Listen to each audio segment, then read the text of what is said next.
हिंदू तो एकजुट होगा ही, हिंदू अलग ही कब रहा है। और राष्ट्रवाद का मतलब धर्मवादी तो है नहीं, धर्म से तो विमुख होकर तो हम लोग ही है। नरेंद्र मोदी के आने से ही हम सब लोगों के भीतर आत्मविश्वास बढ़ा है। इस बार कपिल मिश्रा जी भी एक बड़ा चेहरा है, हिंदुत्व का एक चेहरा है, एक बड़े नेता के रूप में उभरे हैं।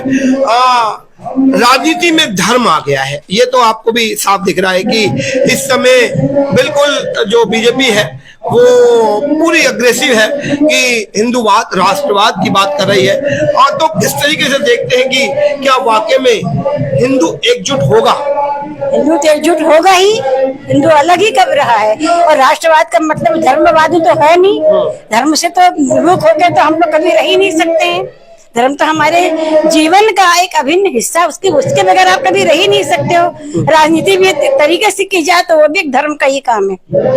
तो आप धर्म से अलग होके कोई काम कर ही नहीं सकते हो, धर्म के साथ हर चीज जुड़ी हुई है। और जहाँ तक हिंदुत्व की बात है तो हिंदू तो हमेशा राज सनातन है, वो कभी समाप्त होने वाला नहीं। तो सबसे बड़ी समझ की कमी यहाँ पर ये आती है। यही मैं जानना चाहता हूँ कि यदि आपने कहा एकजुट होगा, तो एकजुट होता तो विधानसभा का रिजल्ट कुछ और होता।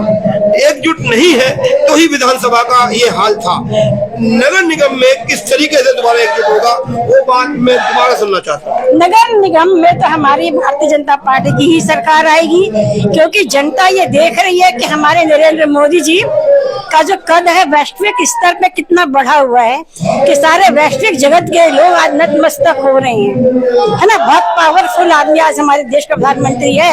इतने दशकों में कभी कोई ऐसा प्रधानमंत्री देश का आपको देखने को मिला हमारे यहाँ? एक ही चेहरा नरेंद्र मोदी अपने जीवन काल में आपने भी देखा होगा और पिछले भी प्रधानमंत्री आपने देखे होंगे। तो एकजुट तो होना ही है। नरेंद्र मोदी के आने से ही हम सब लोगों के भीतर आत्मविश्वास बढ़ा है, आत्मशक्ति बढ़ी हुई है। तो इसलिए इसमें तो ऐसे कोई संशय की बात नहीं है, क्योंकि यहाँ के लोगों को ये भरोसा हो गया है कि यदि हमारा अस्तित्व है तो नरेंद्र मोदी जैसे व्यक्ति के ही कारण है। अच्छा, बात कपिल मिश्रा की करते हैं कुछ। आपको डर नहीं लगता है? कपिल जी लगातार हिंदुत्व की बात करते हैं और बेबाक बोलते हैं, तो क्या नहीं डर लगता है कि मेरा एक बेटा है? 2 मिनट लगे बस। नहीं, डर नहीं लगता, मैं तो उसको मोटिवेट करती रहती हूँ, मेरा आशीर्वाद है। डर नहीं लगता है? बिल्कुल भी नहीं लगा क्योंकि अच्छा चलिए ये भी एक बात करते हैं। नुपुर शर्मा का नाम आया, कपिल मिश्रा का नाम आया। कई बार देखा कि जो हिंदूवाद राष्ट्रवाद की बात करता है वो कहीं ना कहीं पार्टी से कहीं ना कहीं कुछ चोट खा जाता है। तो क्या इस तरह से नहीं लग रहा है कि जो बात इतना एक प्रखर वक्ता है, हिंदूवाद की बात करते हैं, राष्ट्रवाद की बात करते हैं, वो पार्टी ने कहीं ना कहीं उनको बहुत अछूता रखा, या ये कहे कि थोड़ा सा वो कद नहीं मिल पाया? नहीं, अछूता जैसी बात को तो मैं मानती नहीं। जब कोई प्रखर होकर सामने आता है और कट्टर हिंदुत्व की बात करता है, चाहे वो नुपुर हो चाहे कपिल जी हो मेरे बेटे, और इसका ये मतलब नहीं कि पार्टी ने लोगों को इग्नोर कर रखा है। ये तो लोगों को अपने अपने चश्मे से देखने का तरीका है, बस इग्नोर कहीं कोई नहीं है। हाँ चलिए, आप बस लास्ट है यहाँ के लिए बोल दीजिए 2 लाइन बस। चलो पहले बोल दीजिए, कोई बात। कहाँ बिठाएं? बहन जी बस एक बार फाइनल कर दो। पहले मैंने आपको देखा, चौधरी जी नहीं दिखाई दे रहे। मुझे शो में है फाइनल कर दिया बस लास्ट से। मेरा बीच में छूट गया, लटक गया था। इस बार सोनिया विहार वार्ड में क्या होने जा रहा है? बीजेपी जीतेगी। जो पुरानी निगम पार्षद है उससे भी कुछ ना कुछ मन में खटास है। तो उसकी खटास रहने दो, जो खटास है वो सब देख रहे हैं, मैं भी देख रही हूँ। इवन यहाँ के विधायक के प्रति भी खटास है, क्यों नहीं अपने हिस्से का काम करते हैं।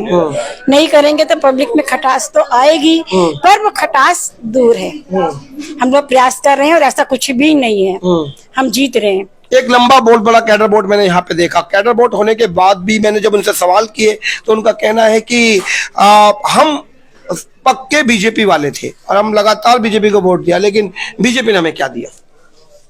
वो देख नहीं रहे ना। वो अपने आत्मा से मन से पूछें कि उनको बीजेपी ने क्या दिया, तो उनको समझ में आ जाएगा। सबसे बड़ी चीज सुरक्षा दी है, उनका आत्मविश्वास वापस आया है। नंबर 2, नंबर 3 कि आज हम शान के साथ खड़े होकर कह सकते हैं कि हम ऐसे एक देश के व्यक्ति हैं जहाँ का प्रधानमंत्री नरेंद्र मोदी है। हमारी शान है, हमारे देश का गौरव है, जिसके आगे पूरे विश्व के लोग नतमस्तक होते हैं। क्या नहीं दिया उनकी योजना, नरेंद्र मोदी की योजनाओं को यदि आप ध्यान से देखें और ये योजना जन जन तक पहुंच जाए, चाहे जन जन योजना हो, है ना, चाहे घर घर उनका उज्ज्वला योजना हो, छात्रवृत्ति बच्चों की हो, आयुष्मान योजना हो, कितनी सारी योजनाएं ला के दी, स्टार्टअप के द्वारा लोगों का रोजगार धंधा बना हो, वहां पर इस तरीके की बातें होती हैं तो गलत बात है ना।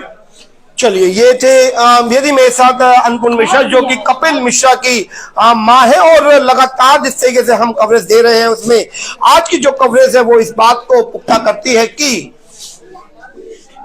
यदि धर्म या राष्ट्रवाद की बात करें तो एक ही विकल्प है, वो है भाजपा। और यदि आपको भाजपा के हिंदूवाद, राष्ट्रवाद या धर्म की बात यदि मैं करूं, धर्म की मजबूती की बात करूं, तो विकल्प भी केवल एक ही है, वो है भाजपा। और बाकी पार्टियां क्या कर रही हैं, किस तरह से कर रही हैं, और वो चीज इस क्षेत्र के 2 किलोमीटर के एरिया में सबने देखा, और वो कोई अछूता भी नहीं है। और आज वो मायने भी नहीं रखती भैया जी, वो मायने नहीं रखती इनकी बातें लोगों की, हम जीत रहे जी। तो जिस तरीके से बात यह है कि एक कैडर वोट है, बहुत लंबे समय से यहाँ पर हर बीजेपी का प्रत्याशी जीता है, चाहे वो पार्षद हो, चाहे वो विधायक हो, चाहे वो सांसद हो। इस बार जो खटास है वो व्यक्तिगत या व्यक्ति विशेष के साथ हो सकती है, लेकिन यदि यह खटास को भूलकर यदि हम राष्ट्रवाद, यदि हिंदूवाद या धर्म की बात करें तो विकल्प भाजपा ही है। और भाजपा के पक्ष में यह क्षेत्र दोबारा से एक अच्छा मतदान कर जरूर भाजपा के प्रत्याशी बहन सोनी अनुपम पांडे को इस बार दोबारा विजय बनाएगा।